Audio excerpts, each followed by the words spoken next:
Experience management, experience management, गुंडागर्दी नहीं चलेगी। Experience management, experience management, experience management. नमस्कार, मैं हूं पंकज पांडे। आप देख रहे हैं दैनिक सच हरियाणा। अभी गुरुग्राम से एक बड़ी खबर निकल के आ रही है। कौन दे रहा है बिल्डरों को मनमाने काम के लिए समर्थन? सवाल बहुत सख्त है। तब वेस्टर्नलीज निवासियों का आरओएफ और एक्सपीरियंस डेवलपर्स की मनमानी के खिलाफ सख्त रूप डीटीपी की कार्रवाई को बताया अवैध निर्माण। हितेश चौधरी। सेक्टर 108 स्थित प्रतिष्ठित आवासीय परियोजना द वेस्टर्नलीज के निवासियों ने आरओएफ लांते और एक्सपीरियंस डेवलपर्स प्राइवेट लिमिटेड द्वारा की जा रही मनमानी के खिलाफ एकजुट होकर सशक्त विरोध दर्ज कराया। साथ ही उन्होंने जिला नगर योजना नगर गुरुग्राम द्वारा जारी एक अवैध पत्र के विरुद्ध नाराजगी जताई। उसे प्राकृतिक नियमानुसार प्रक्रिया की घोर अवहेलना बताया। नागरिक अधिकारों का खुला उल्लंघन। निवासियों ने बताया एक्सपीरियंस डेवलपर्स के आरोप को इलांते के लिए द वेस्टर्नलीज की आंतरिक सड़कों एवं अस्थायी मार्ग के रूप में प्रयोग करने की अनुमति दी है, जो न केवल निवासियों के अधिकारों का उल्लंघन है बल्कि सुरक्षा, ध्वनि व वायु प्रदूषण और ट्रैफिक अव्यवस्था को जन्म देता है। महिला सदस्य ने कहा, रात में टहलने के दौरान आरओएफ समिति के कुछ निवासी महिलाओं को लेजर लाइट फेंकते हैं, जो न केवल असामाजिक व्यवहार है बल्कि हमारे लिए एक सुरक्षा का संकट भी है। कोई महिला ऐसे माहौल में सुरक्षित महसूस नहीं कर सकती। हितेश चौधरी ने यह भी कहा, अगर आरओएफ इलांते के निवासी अपनी आंतरिक सड़कों पर बाहरी लोगों को प्रवेश नहीं चाहते तो हम क्यों स्वीकार करें? यह दोहरी नीति नहीं चलेगी। आगे की रिपोर्ट में दिखाते हैं कि हितेश चौधरी ने क्या कुछ कहा। आप लोगों ने मीटिंग रखी है और बुलाया है कि रास्ते का क्या मसला है, पूरा विस्तार से बताइए। देखिए, जिस रास्ते पर आज हम यहाँ पे खड़े हैं, ये रास्ता हमारा एक इंटरनल रास्ता है वेस्टर्नलीज का, और ये हमारा एक डेवलपर है जिसने ये पूरी सोसाइटी को वेस्टर्नलीज को इसको बनाया है। उसका नाम है एक्सपीरियंस। अब इस रास्ते को, और एक ये आप ये हमारे पीछे देखेंगे कि ये सोसाइटी बन रही है दूसरी अफोर्डेबल हाउसेज, जिसका नाम है आरओएफ। दोनों बिल्डर दोनों अलग अलग हैं। अब हमारे बिल्डर ने और इनके बिल्डर ने दोनों ने आपस में क्या साठगांठ की हमें नहीं पता उसके बारे में। और उन्होंने ये जो हमारा इंटरनल रास्ता है, ये 12 मीटर का इतना छोटा सा रास्ता है, यहाँ से इन्होंने इसको टेम्परेरी एक्सेस दिलवा दिया। और हमें इसके बारे में बिल्कुल भी नहीं मालूम कि ये टेम्परेरी एक्सेस क्यों दिया, कैसे दिया और किस वजह से दिया गया। सिर्फ हमारे ऊपर माई गेट ऐप है, उसके ऊपर इन्होंने अपने मैनेजमेंट टीम से एक मेल डलवाते हैं, मैसेज डलवाते हैं कि हमने ना ये टेम्परेरी रास्ता जो है ये हमने आरओएफ को दे दिया।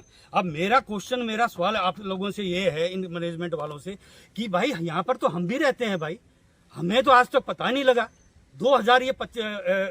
फरवरी 2025 का ये ऑर्डर है। आई थिंक मैं शायद गलत ना हूं तो 3 फरवरी 2025 का ये ऑर्डर है। अरे फरवरी में हम यहाँ इतने सारे ऑक्यूपेंट यहाँ पे आ चुके थे। एटलीस्ट इनको कोई भी काम ऐसा करना था, एटलीस्ट हमें लूप में लेना चाहिए था, हमें बताना चाहिए था। हमें यहाँ पर भी जो 2 भाई बंधु आएंगे हमारे उनको कोई हमारे को प्रॉब्लम नहीं है उन लोगों से, क्योंकि हमारे नेबरर आएंगे, हम उनके साथ हैं। पर एक्चुअल में जो ये टेम्परेरी उन्होंने जो एक्सेस दे रहे हैं, इसका कोई डेफिनेशन तो होगी। टेम्परेरी क्या 1 साल के लिए, 2 साल के लिए, 1 महीने के लिए, 15 दिन के लिए, कुछ तो उसको टेम्परेरी वर्ड की उसको उन्होंने डेट देनी चाहिए थी ना। तो उन्होंने हमें कोई डेट दी, उन्होंने कहा कि आप इसको बेयर कीजिए, ये थोड़े दिन के लिए। देखो ये चीज तो बिल्कुल सरासर गलत है। इन्होंने ना तो हमें लूप में लिया, ना हमें बताया, और जबकि इनका मेंटेनेंस और ये सारी चीजें हम लोग पे कर रहे हैं। हमारा एक ये क्वेश्चन और है कि जब ये आरओएफ बना है तो इस आरओएफ को पहले भी तो इन्होंने इतनी बड़ी बिल्डिंग बनाई है, इतना बड़ा स्ट्रक्चर बना है, इसके अंदर वो सारी की सारी मटेरियल आया है, लोहा भी आया है, सीमेंट भी आया, सारी चीजें। जहां से इनको इतनी बड़ी बिल्डिंग बन गई तो आप उस रास्ते को ही अपना टेम्परेरी रास्ता बना सकते हैं। अगर इनको कुछ ऐसे कोई दिक्कतें आ रही हैं, इस हमारे रास्ते के लिए क्यों कर रहे हैं? यहाँ पर 800, हमारी प्रॉब्लम क्या होगी, 800 फ्लैट्स वहाँ पे हैं और तकरीबन 900 फ्लैट्स के आसपास यहाँ पे हैं। अब ये 12 मीटर का रास्ता, इतना ट्रैफिक यहाँ पर झेल ही नहीं सकता। साइड में पार्क है, हमारी बहनें हैं, हमारी बेटियां हैं, हमारे पेरेंट्स हैं, हमारे बुजुर्ग हैं, तो ये यहाँ से इधर से आए जाएंगे तो उनकी सेफ्टी एंड सिक्योरिटी कहाँ चली जाएगी? वो तो टोटल की टोटल लॉस हो जाएगी। अभी भी मेरी एक बहन है, अभी वो भी आपसे बात करेंगी। अभी यहाँ पर 5-10 लोग ही कोई ऑक्यूपेंसी का मिला है। अब उनको भी हैं। रात को जब ये ऐसे इस पे वो करती हैं तो लेजर लाइट के ऊपर वो लेजर लाइट से इनके ऊपर इनको फॉलो कर रहे हैं। तो बताओ, हमने एक ये बिल्डर ने हमें गेटेड कम्युनिटी सोसाइटी कह के हमें बेचा है, इतने महंगे महंगे हमें प्लॉट्स इन्होंने बेचे हैं। अब जब यहाँ पे सेफ्टी एंड सिक्योरिटी का कंसर्न रहेगा तो अब ये बताओ ना, या तो बिल्डर इसको सेफ्टी एंड सिक्योरिटी को कंसर्न को इसको ठीक करे, नहीं तो जो भी उसको करना है इस रास्ते को हम बिल्कुल भी हरगिज लागू नहीं होने देंगे। जो बिल्डर से बात नहीं करी। हमने बिल्डर को कई बार मेल कर चुके हैं, कम से कम भी 5-6 बार हमने मेल किया है, पर बिल्डर उन मेलों का ना तो कोई रिस्पॉन्स देता है ना कोई कुछ देता है, वो मेरे को अनदेखी कर देता है। वो बिल्डर अपनी मनमानी ही चला रहा है। बिल्डरों की तो आपस में मिली भगत है। बिल्डरों के पीठ पे किसका हाथ है? डीटीपी का हाथ है क्या? देखो, इसमें सबसे बड़ी बिल्डरों के दिक्कत क्या पीठ पे किसका ये हाथ जो है? ऑर्डर डीटीपी पास का हाथ है किया, क्या? ये टाउन प्लानर ने जो ऑर्डर पास किया, उसने अपने ऑर्डर में लिखा कि एक्सपीरियंस ने हमारे को 2018 में कंसेंट दी थी, इरवोकेबल कंसेंट। अब 2018 में एक्सपीरियंस कैसे कंसेंट दे सकते हैं? कंसेंट उसकी इलीगल है, क्योंकि अगर किसी भी प्रोजेक्ट में कोई भी मेजर चेंजेस कर रहे हो तो आपको 2/3 रेजिडेंट्स की कंसेंट लेनी पड़ेगी, या किसी भी रेजिडेंट की कंसेंट नहीं ली गई। आपको रेरा की प्रोविजंस की वायलेशंस कर रहे हो। आप एक इंटरनल रोड को मेन रोड बना दे रहे हो, जो प्रोविजन नहीं है, उतना ट्रैफिक ले नहीं सकती है, कुछ नहीं है, ट्रैफिक है, सिक्योरिटी है, नॉइस पॉल्यूशन है, ये सब कहाँ जाएंगे? इसको कोई कंसर्न नहीं कर रहा। आप पीछे से ऑर्डर पास कर रहे हो। आपने क्यों नहीं, जब ऐसी कोई एप्लीकेशन आई आरओएफ की एसएस के लिए, आपने क्यों नहीं रेजिडेंट्स को नोटिस दिया? क्यों नहीं उनको सुना? किसी भी आदमी को बिना सुने उसके विरोध में कोई भी आदेश पास करना इलीगल है। हमने गुड़गांव कोर्ट में सिविल सूट फाइल कर दिए है। वहाँ पे अगर हमारे को रिलीफ मिलता है तो बहुत अच्छी बात है, अगर रिलीफ नहीं मिलता तो हम इसको ऊपर हाई कोर्ट्स में भी चैलेंज करेंगे।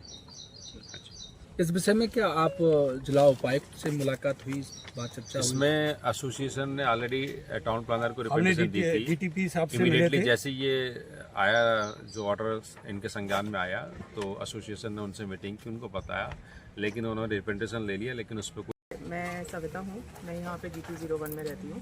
हम लोग जब शाम को वॉक करते हैं तो यहाँ पे रॉफ के अंदर से लेज़र लाइट आती है और हम लोगों को फॉलो करती है काफ़ी दूर तक।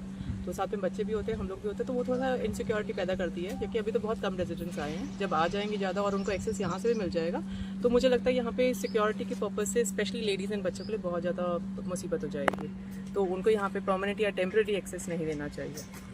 क्या आपने इसमें कानूनी कार्रवाई के लिए, जैसे उन्होंने बताया कि हमने सिविल सूट फाइल किया है, तो ये आपने actually नजदीकी recent क्षेत्रीय 2 थाने ही- को जानकारी दी? नहीं, अभी सिर्फ 2 ही दिन हुए। लेजर लाइट लगाने वाले कौन है?